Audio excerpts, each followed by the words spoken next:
മുഖ്യമന്ത്രി പിണറായി വിജയന് ഒന്നല്ല പല പല തിരിച്ചടികളാണ് കിട്ടിക്കൊണ്ടിരിക്കുന്നത്. ഇപ്പോൾ ഇതാ രണ്ട് നിർണായകമായ തിരിച്ചടികൾ. ഒന്ന്, കേന്ദ്രം കേരളത്തിന്റെ കടമെടുപ്പ് എന്ന ആവശ്യം തള്ളിയിരിക്കുന്നു. സുപ്രീം കോടതിയിൽ ഈ കാര്യങ്ങൾ മുഴുവൻ അക്കമിട്ട് നിരത്തി കേരളത്തിന് എല്ലാം തെളിയിക്കേണ്ടി വരും.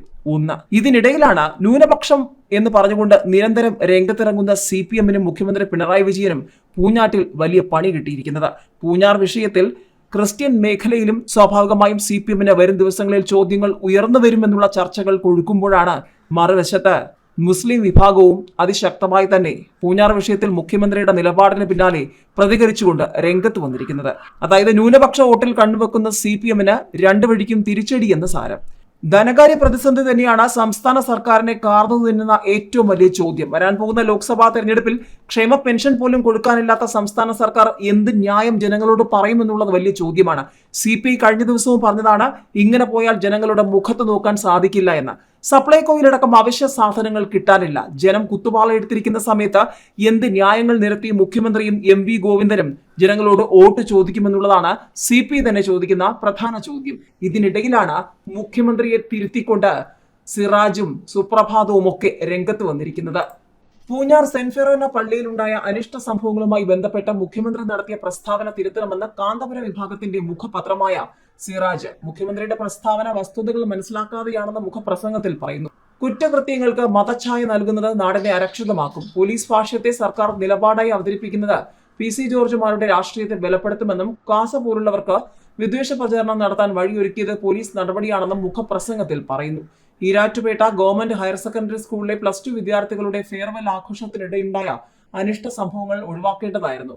ക്ലാസ് അവധിയുടെ നാളുകളിൽ എല്ലാ പ്രദേശങ്ങളിലും ഇത്തരം ആഘോഷങ്ങൾ നടക്കാറുള്ളതാണ്. അധ്യാപകരും നാട്ടുകാരും കണ്ടില്ലെന്ന് നടിക്കുകയോ അർദ്ധസമ്മതം നൽകുകയോ ചെയ്യാറാണ് പതിവ്. അങ്ങനെയൊരു സംഭവമായി ഒതുങ്ങേണ്ടിയിരുന്നതാണ് ഈരാറ്റുപേട്ടയിലെ ആഘോഷവും. കുട്ടികളെ ഗുണദോഷിച്ചോ ശാസിച്ചോ വിട്ടുകളയാമായിരുന്ന സംഭവത്തെ ചിലർ സാമുദായിക ധ്രുവീകരണത്തിന് ഉപയോഗിക്കുന്നതാണ് പിന്നീട് കാണുന്നത് എന്നാണ് സിറാജിന്റെ വിമർശനം.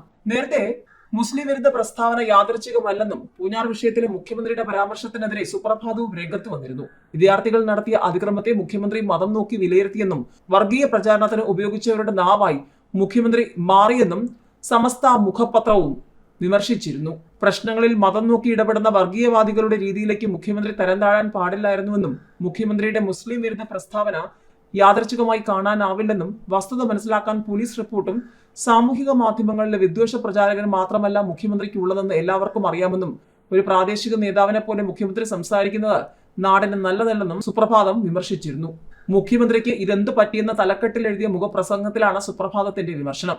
ഏതായാലും കേരളത്തെ വരും ദിവസങ്ങൾ മുൾമുനയിലാക്കുന്ന ഒരുപാട് ചോദ്യങ്ങളുണ്ട്. പ്രത്യേകിച്ചും സാമ്പത്തിക പ്രതിസന്ധി, ധനകാര്യ പ്രതിസന്ധി മറികടക്കാൻ സുപ്രീം കോടതി വാക്കാൽ നിർദ്ദേശിച്ചത് പ്രകാരം കേന്ദ്ര ധനകാര്യ മന്ത്രാലയവുമായി കേരള സർക്കാർ പ്രതിനിധികൾ കഴിഞ്ഞ ദിവസങ്ങളിൽ നടത്തിയ ചർച്ച പരാജയപ്പെട്ടിരുന്നു. 19,351 കോടി രൂപ കൂടി അധികമായി വായ്പ എടുക്കാൻ അനുമതി നൽകണമെന്ന സംസ്ഥാന ചീഫ് സെക്രട്ടറി ഡോക്ടർ V വേണുവിന്റെ നേതൃത്വത്തിലുള്ള ഉന്നതതല ഉദ്യോഗസ്ഥ സംഘം കേന്ദ്ര ധനകാര്യ സെക്രട്ടറി ഡോക്ടർ TV സോമനാഥനോട് അഭ്യർത്ഥിച്ചെങ്കിലും ചെവിക്കൊണ്ടില്ല. ഈ ആവശ്യം ന്യായമാണെന്ന് കണ്ടെത്തി സുപ്രീം കോടതി വ്യക്തമായ ഉത്തരവിറക്കിയാൽ മാത്രം പരിഗണിക്കുമെന്നാണ് കേന്ദ്രം വ്യക്തമാക്കിയത്. അല്ലാതെ കേരളത്തിന് മാത്രമായി അനുവദിച്ചാൽ മറ്റ് സംസ്ഥാനങ്ങളും ഇതേ ആവശ്യവുമായി പിന്നാലെ എത്തുമെന്നും കേന്ദ്രം പറഞ്ഞു. കേരളം ചൂണ്ടിക്കാട്ടുന്നത് പോലുള്ള ബുദ്ധിമുട്ടുകൾ മിക്ക സംസ്ഥാനങ്ങളും ഉയർത്തുന്നുണ്ടെന്നും കേന്ദ്രം ചൂണ്ടിക്കാട്ടി. കഴിഞ്ഞ ദിവസം സുപ്രീം കോടതി നിർദ്ദേശിച്ചത് പ്രകാരം കേരളത്തിന് 13,608 കോടി രൂപ കടമെടുക്കാൻ കേന്ദ്രം അനുമതി നൽകിയിരുന്നു.